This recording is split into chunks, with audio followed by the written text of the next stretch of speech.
আর হালালে বরকত ঢুকায় দিছে কে? হারামে কোনো বরকত আছে? আওয়াজ করে বলেন তো, গরু খাওয়া হালাল না হারাম? কুকুর খাওয়া? কুরবানিতে কি জবাই হয়? সুন্নতে খাতনার অনুষ্ঠানে, বিয়ের অনুষ্ঠানে, প্রতিদিন কসাইয়ের দোকানে, কোথাও কুকুর জবাই হয়? আচ্ছা, গরু বা গাভী বছরে বাচ্চা দেয় কয়টা? একটা। আর কুকুর দেয় কয়টা? 7টা, 10টা, 11টা। জন্ম নিয়ন্ত্রণ নাই তো, দেদারসে দিচ্ছে, ফ্যামিলি প্ল্যানিং নাই, তাই না? আচ্ছা, তো দেখেন, গরু বাচ্চা দিল কম, কুকুর বাচ্চা দিল বেশি। গরু জবাই হয় বেশি, কুকুর জবাই হয় না। গরু আমরা খাই বেশি, কুকুর খাই না। তারপরেও কসবায় গরু বেশি না কুকুর বেশি? আওয়াজ করে বলতে হবে, গরু না কুকুর? কারণ গরু খাওয়া হালাল, আর হালালে বরকত ঢুকায় দিছে কে? এজন্য দ্য ডিসিশন ইজ ইয়োরস, সিদ্ধান্ত আপনার। কই যাবেন, ডানে না বায়ে? হালালের সাথে না হারামের সাথে? হালালটা হচ্ছে পরিবেশ বান্ধব। হালালটা কি? Eco friendly. এটা পরিবেশ বান্ধব, এটা স্বাস্থ্যকর, এটা রুচিসম্মত, এটার মধ্যে কোনো ঝামেলা নাই, এটাতে কোনো ভেজাল নাই। হালালে থাকলেই লাভ, যদিও অল্প। সুবহানাল্লাহ পড়েন। আজকের আলোচনার বিষয় হালাল এবং হারাম। আলোচনার বিষয় হালাল এবং হারাম। দুই রাস্তা, হালাল চলে গেছে এইদিকে, হারাম গেছে এইদিকে। সো আমরা যাব কোন দিকে? ডান দিকে। হালাল খুব বরকতময়, হালালে বরকত বেশি, হারামে বরকত নাই। বিশ্বাস করেন? 1 কোটি টাকা ইনকাম মাসে। কয় কোটি? এরকম লোক আছে না কসবায়? বাংলাদেশে আছে না? 1 কোটি টাকা ইনকাম, কোটি টাকা ইনকাম তার। কিন্তু বছরে কোটি কোটি টাকা তার ইনকাম, 1 মাসে ইনকাম 1 কোটি টাকা। কিন্তু দেখা যায় মাসে একটা হসপিটাল বিল পরিশোধ করতে তার চলে যায় 50 লাখ টাকা। আছে না নাই? ওয়াইফের ক্যান্সার, যার নেই কোনো অ্যান্সার। ছেলে ইয়াবা খায়, ওরে দেয়া লাগে 20 লাখ। বাড়ি ভাড়া, খাওয়া দাওয়া ইত্যাদি খরচ শেষে দেখা যায় মাস শেষে আরো 20 লাখ ঋণের মধ্যে পড়ে আছে। আছে না নাই? কিন্তু মাসে ইনকাম ছিল কত? 1 কোটি। কিন্তু মাস শেষে দেখা যায় 20 লক্ষ টাকা ঋণের বোঝায় চাপা পড়ে আছে। আর রিকশাওয়ালা, ওর বেতন নাই, যা পারে ইনকাম করে প্রতিদিন। মাসে অন এন এভারেজ তার ইনকাম 5000। কয় হাজার? 1000 চলে যায় ওর যে ছুপরির বেড়া, ওই বাড়ির ভাড়া দিতে। 1000 চলে যায় ওর খাওয়া, 1000 চলে যায় চিকিৎসা, 1000 চলে যায় ছেলেমেয়েদের পড়াশোনা, আনুষঙ্গিক আরো 500, মাস শেষে আরো থেকে যায় 500। সুবহানাল্লাহ কইতে পারলেন না? 1 কোটি টাকা ইনকাম করেও 20 লক্ষ টাকার ঋণের বোঝায় চাপা পড়ে আছে। আর 5000 টাকা ইনকাম, মাস শেষে কত থাকে? 500। কারণ ওর পুরো ইনকামটাই হালাল। ওর পুরো ইনকামটা কি? এজন্য রাব্বুল আলামিন বলেন, ইয়া আইয়ুহান নাসু কুলু মিম্মা ফিল আরদি হালালান তাইয়্যিবা ওয়া লা তাত্তাবিউ খুতুওয়াতিশ শাইতান ইন্নাহু লাকুম আদুউম মুবিন। ওহে মানুষেরা, শোনো শোনো, এই জমিনের ভেতরে যেটাকে আমি হালাল করেছি, যেটাকে আমি পবিত্র করেছি, ওইটা খাও, ওইটা গ্রহণ করো। হারাম খেও না, হারাম অর্জন করো না, হারামের কাছেও যেও না। শয়তানের পদাঙ্ক অনুসরণ করো না। জেনে রেখো, শয়তান হলো তোমাদের প্রকাশ্য দুশমন। ঠিক কিনা? আদুউম মুবিন। শয়তান আমাদের প্রকাশ্য দুশমন। সে হারামকে আমাদের কাছে চাকচিক্যময় করে তুলে। সে বুঝাতে চায় হারামের মধ্যে আরাম। আসলে হারামে আরাম আছে, হালালের মধ্যে বরকত। এজন্য আমরা সবসময় হালাল অবলম্বন করব। রাজি আছেন তো? কিন্তু আমরা যদি আমাদেরকে প্রশ্ন করি, আমাদের ব্যবসায়, আমাদের চাকরিতে, আমাদের লাইফ লিডিং সিস্টেমে আমরা কি শুধু হালাল খাই? কি খাই? হালালও খাই, সুযোগ পাইলে একটু যদি পাই অমনি ধরে ঘাপুস ঘুপুস। সুযোগ পাইলেই কি ঘাপুস ঘুপুস? ঘাপুস ঘুপুস করা যাবে না। অনেকে আবার আছে দেখবেন, খাওয়ার ক্ষেত্রে হালাল খোঁজে। খাওয়ার ক্ষেত্রে আমি অনেক লোক দেখেছি। থাইল্যান্ডে আমি গেলাম, দেখি যে তার ব্যাপারে জানি যে সরকারি চাকরি করে, লক্ষ লক্ষ টাকা 2 হাতে কামায়। এমনি গাছেরটাও খায়, তলারটাও কুড়ায়। আছে না নাই? তো ইচ্ছে মতো ডানে বাই ইনকাম করে, হালাল হারাম দুইটাই খায়। কিন্তু থাইল্যান্ডে যে হালাল খাবার খুঁজতেছে। কি খুঁজতেছে?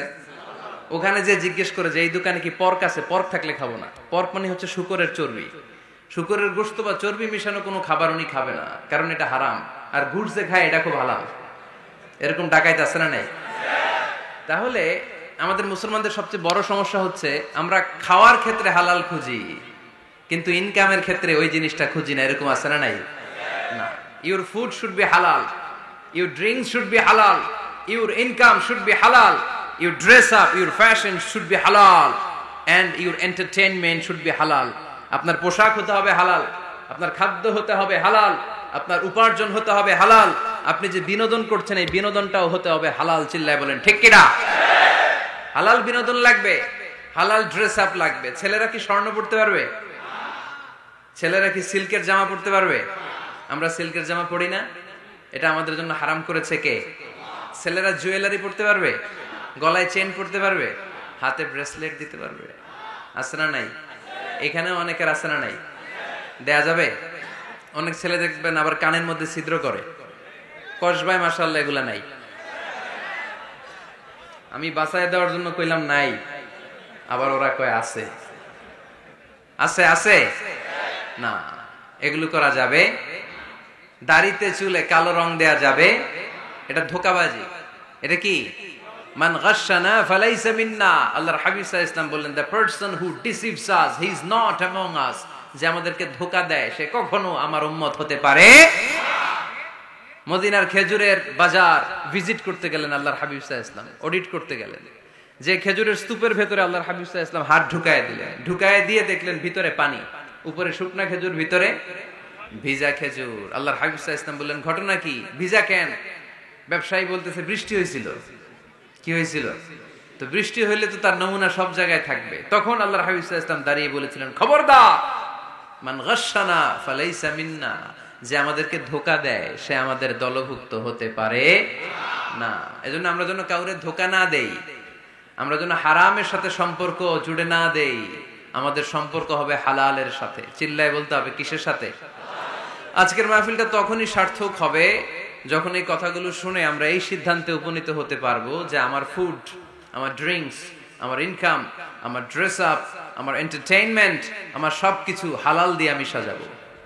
আমার জীবনটাকে আমি হালাল দিয়ে সাজাবো। রাজি আছি না নাই? সব হালাল হইতে হবে। নারীদের ফ্যাশন, অনেক নারীরা ফ্যাশন সচেতন। খবরদার, নারীরা টাইট ফিটিং পোশাক পরতে পারবে না। পারবে? পাতলা পোশাক পরতে পারবে না। তারা নিজেদেরকে আবৃত করে রাখতে হবে। টাইট ফিটিং পোশাক পরতে পারবে না, অন্য ধর্মের পোশাক পরতে পারবে না, পরচুলা লাগাতে পারবে না।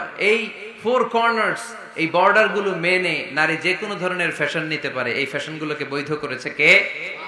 এজন্য রাব্বুল আলামিন বলেন, ইয়া আইয়ুহান নাসু কুলু মিম্মা ফিল আরদি হালালান তাইয়্যিবা ওয়া লা তাত্তাবিউ খুতুওয়াতিশ শাইতান ইন্নাহু লাকুম আদুউম মুবিন। সুবহানাল্লাহ পড়েন। ওহে মানুষেরা, এই জমিনে যেটা পবিত্র আর হালাল বলে আমি ঘোষণা দিয়েছি সেটা খাও, কারণ সেটাতেই বরকত। আর শয়তানের পদাঙ্ক অনুসরণ করো না, কারণ শয়তান তোমাদের প্রকাশ্য শত্রু। কথাটা বলেছেন কে? তাহলে আমরা হালালের পক্ষে না বিপক্ষে? এই আপনাদের গলার আওয়াজ। হালালের পক্ষে না বিপক্ষে? হারামের পক্ষে না বিপক্ষে? আমরা আমাদের জীবনটা হালাল দিয়ে সাজাতে চাই কি চাই না?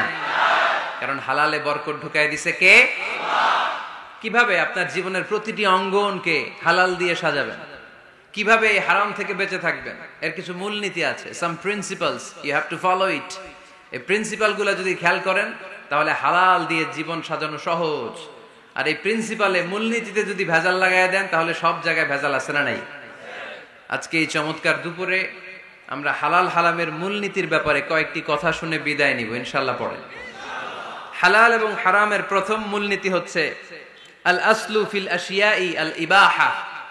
মূলত সবকিছু পৃথিবীতে যা দেখি, যা পাওয়া যায়, খাবার দাবার যাই হোক না কেন, মৌলিকভাবে সবকিছু হালাল।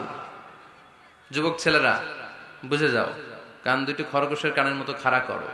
আমি সহজ করে বুঝাবার চেষ্টা করব, যদিও সহজ করে বুঝানো সহজ না। সহজ করে কইতে আমায় কহজে, সহজ করে যায় না কওয়া সহজে, ঠিক কিনা? তারপর আমি চেষ্টা করছি সহজ করে বুঝানোর। খুব সহজ। আর দিন ইউসরুন লা উসরা ফি, দিন সহজ, এর মধ্যে কাঠিন্যতা নাই। মন জয় করার 4টা বাক্য আল্লাহর হাবিব সাল্লাল্লাহু আলাইহি ওয়াসাল্লাম আমাদেরকে শিখিয়ে গিয়েছেন। বাশিরু ওয়ালা তুনাফিরু, ইয়াসিরু ওয়ালা তুআসিরু। সহজ করে উপস্থাপন করো, কঠিন করো না। মানুষকে দিনের প্রতি আকৃষ্ট করো, দিন থেকে ভাগিয়ে দিও না। আমরা অনেকে দিন থেকে ভাগাই দেই, আছে না নাই?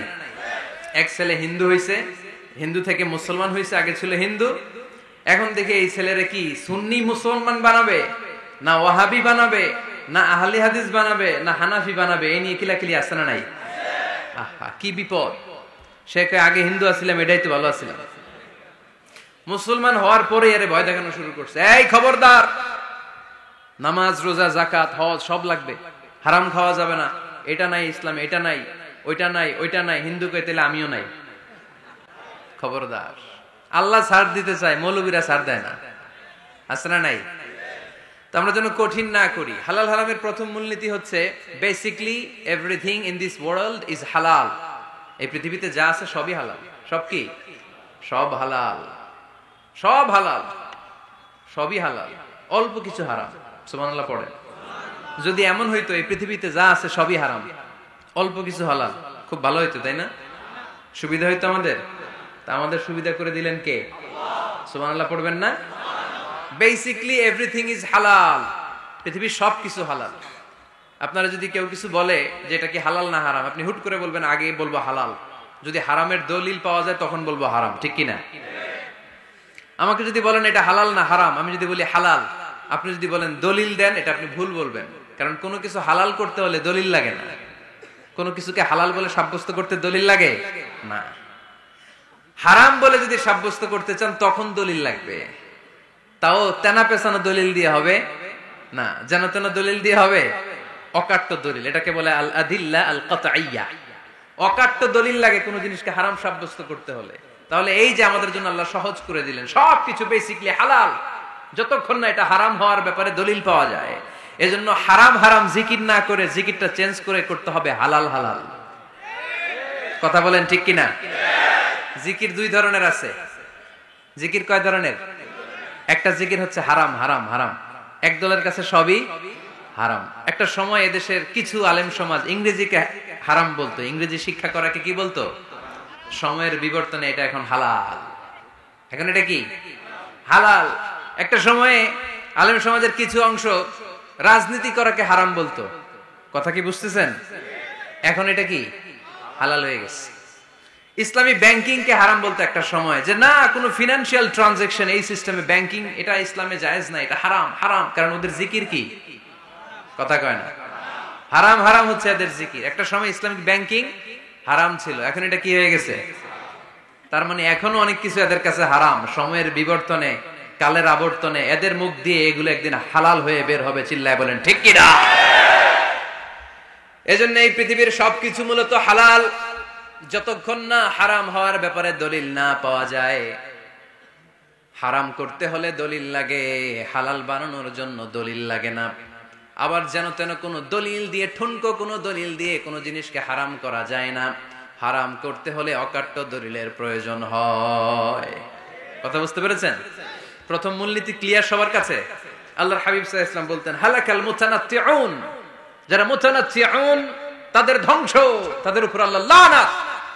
সাহাবারা বললেন ইয়া রাসূলুল্লাহ, ইয়া হাবিবাল্লাহ, মান হুমুল মুতানাত্তিউন? মুতানাত্তিউন কারা, যাদের উপর আপনি লানত দিলেন, যাদের ধ্বংসের কথা বললেন?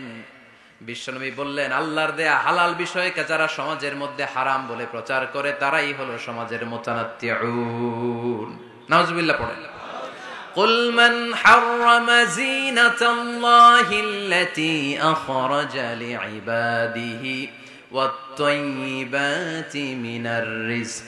এজন্য আল্লাহ ডেকে বললেন খবরদার, কে আছে সমাজের মধ্যে আমার দেয়া হালাল সাজসজ্জাগুলোকে, পবিত্র জিনিসগুলোকে হারাম বলে ফতুয়া তুলে, তাদের উপর আমার লানত। খবরদার, আল্লাহ যেটাকে হালাল বলছে এটাকে হারাম বলার স্পর্ধা দেখাবেন না। এটারে হারাম বলা যাবে? তাহলে প্রথম মূলনীতি কি সবাই বুঝতে পারছেন? বুঝতে পেরেছেন? এই দুনিয়াতে বেসিকলি সবকিছু কি? আওয়াজ করে বলেন। আর হালাল প্রমাণ করতে দলিল লাগে। কি প্রমাণ করতে দলিল লাগে? হারাম। এজন্য আমাদের জিকিরটা একটু চেঞ্জ করে দিব। আমরা হারাম হারাম না বলে কি বলবো? হালাল হালাল। যখনই দলিল পাবো তখন জিকির শুরু করব হারাম। কথা বুঝে নাই বোধহয়? দলিল পাওয়ার আগ পর্যন্ত সব কি? আরো জোরে বলেন। দলিল পাওয়ার পরে সেটা হয়ে যাবে হারাম। প্রথম মূলনীতি ক্লিয়ার? সবার কাছে ক্লিয়ার? কষ্ট হইতেছে? শেষ করে দিব? আরো কয়েক মিনিট শুনবেন? আচ্ছা, দ্বিতীয় মূলনীতি হচ্ছে হালাল হচ্ছে আনলিমিটেড। হালাল কি?